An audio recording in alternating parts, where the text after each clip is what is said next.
வணக்கம்.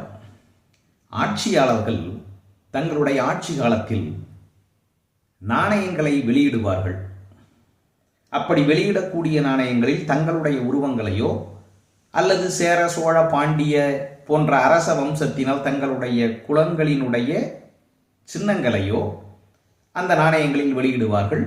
கடவுளின் மீது அளவு கடந்த பக்தி உடையவர்கள் தனக்கு விருப்பமான கடவுளினுடைய உருவங்களை எல்லாம் அந்த நாணயங்களில் பதித்து வைப்பார்கள்.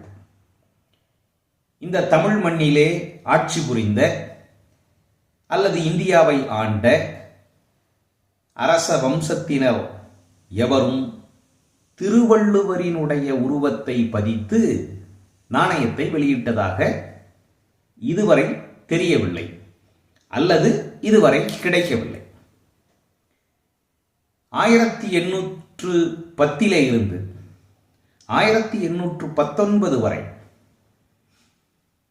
சென்னையினுடைய ஆட்சியாளராகவும் கருவூலத்துறை அதிகாரியாகவும் விளங்கிய பிரான்சிஸ் ஒயிட் எல்லிஸ் என்ற ஆங்கிலேயர் முதலாக திருவள்ளுவரினுடைய திருவுருவம் தாங்கிய தங்க நாணயத்தை வெளியிட்டார். அந்த நாணயத்திலே திருவள்ளுவரினுடைய திருவுருவமும் விண்மீனும் இடம்பெற்றிருக்கக்கூடிய இரட்டை வராகன் தங்க காசுகளை வெளியிட்டவர் எல்லிஸ் அவர்கள்.